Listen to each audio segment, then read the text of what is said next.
तर नमस्कार मित्रांनो, कसे आहात? Bigg Boss Marathi season number 6च्या एका नवीन व्हिडिओमध्ये तुमच्या सर्वांचं सहर्ष स्वागत.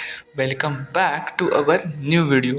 तर मित्रांनो, Bigg Boss Marathi season number 6 पाहताय ना, मी Bigg Boss Marathi season number 6चे ह्या आठवड्याचे ओपनिंग, लेटेस्ट वोटिंग ट्रेंड्स सांगितलेले होते, त्याप्रमाणेच अपडेट्स पण देत होतो. पण आता आपण ह्या व्हिडिओमध्ये जाणून घेणार आहोत की ह्या आठवड्यामधले फायनल वोटिंग ट्रेंड्स काय आहेत, फायनल वोटिंग ट्रेंड्स काय म्हणत आहेत, कोण आहे कुठच्या नंबरवर, कोण आहे 1 नंबरवर, तर कोण आहे बॉटमवर, हे सगळं काही आपण ह्या व्हिडिओमध्ये बघणार आहोत. तर मित्रांनो, वोटिंग ट्रेंड्सनुसारच एलिमिनेशन होणार का हे पण बघण्यासारखं राहणार आहे. कारण ह्या आठवड्यात जे वोटिंग झालं आहे त्याच्यानुसारच एलिमिनेशन होणार असं मला वाटत नाही. आणि ह्या वोटिंग ट्रेंड्सनुसार डेंजर झोन कोणावर असेल हे सर्व काही आपण या व्हिडिओमध्ये बघणार आहोत. तर चला मित्रांनो, सुरू करूया.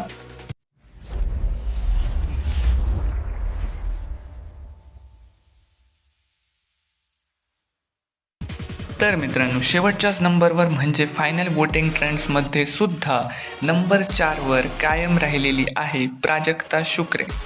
प्राजक्ता शुक्रे हिला आपला गेम अप करण्यात ती पूर्णपणे अयशस्वी ठरलेली आहे असं म्हणायला हरकत नाही.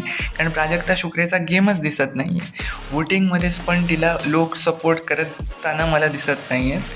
का होतं आहे असं? ह्या आठवड्यात हिचाच नंबर लागणार आहे का? सगळं काही जाणून घेणार आहोत. पण फायनल वोटिंग ट्रेंड्समध्ये नंबर 4वर आहे प्राजक्ता शुक्रे. तर मित्रांनो, नंबर 3वर कोण आहे? तर नंबर 3वर आहे कॉन्टेंट क्वीन राखी सावंत. राखी सावंत हिचे फॅन्स नीला वोट करून नंबर 3वर ठेवलेले आहेत. एवढा वोटिंग नाही झालं आहे, पण ती नंबर 4वर नाही आहे, ती नंबर 3वर आहे. आणि मला वाटत नाही हिचं एलिमिनेशन होणार आहे. कारण ही वोटिंग जरी हिला नसलं तरी ही ज्या प्रकारे कॉन्टेंट देते त्या प्रकारचं कॉन्टेंट बिग बॉसच्या इतिहासात कोणीच देत नाही.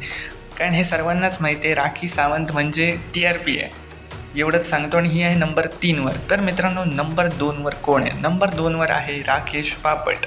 राकेश बापट हा नंबर 2वर आहे. ह्याला ज्या प्रकारे वोटिंग होते तो 1 नंबरवर जाऊ शकत होता, पण त्याला चांगली वोटिंग झाली आणि तो नंबर 2वर राहिला आहे. तुम्ही याला मत दिलं का हे पण कमेंटमध्ये नक्की सांगा. राकेशला चांगला सपोर्ट भेटतो आहे महाराष्ट्रातून आणि तो आहे नंबर 2वर. याचा घरातून जाण्याचे चान्सेस 0 आहेत.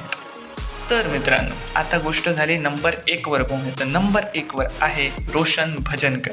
रोशन भजनकर हा वोटिंगमध्ये 1 नंबरवर राज्य करतोय.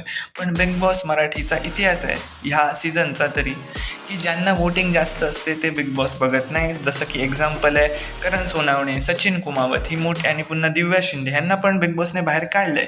तर ह्या आठवड्यात वोटिंगनुसारच एलिमिनेशन होणार का? आणि जर एलिमिनेशन नाही झालं तर रोशनला पण नेतील का हे पण बघण्यासारखं ठरणार आहे. तर हा आहे नंबर 1वर. तर मित्रांनो, हे सगळे झाले वोटिंग ट्रेंड्स, ते पण फायनल वोटिंग ट्रेंड्स. तर मित्रांनो, डेंजर झोन कोणावर आहे? मित्रांनो, जर बोलायचं झालं की वोटिंगनुसार बिग बॉसने डेंजर झोन लावला तर तो कोणावर असेल ते आपल्याला बॉटममध्ये दिसत आहेत. पण वोटिंगनुसार नाही लागला तर मित्रांनो, जर वोटिंगनुसार बोलायचं झालं तर हे 4 कंटेस्टंट वोटिंगमध्ये होते, नॉमिनेट झालेले होते. ह्या 4पैकी डेंजर झोनमध्ये कोण असेल हा जर प्रश्न असेल तर मित्रांनो, वोटिंग ट्रेंड्समध्ये नंबर 1वर रोशन होता, नंबर 2वर राकेश बापट, नंबर 3वर राखी सावंत आणि नंबर 4वर प्राजक्ता. पण मित्रांनो, जर वोटिंगनुसार बॉटममध्ये कोण होते तर ते बॉटममध्ये वोटिंगनुसार होते राखी सावंत आणि प्राजक्ता शुक्रे.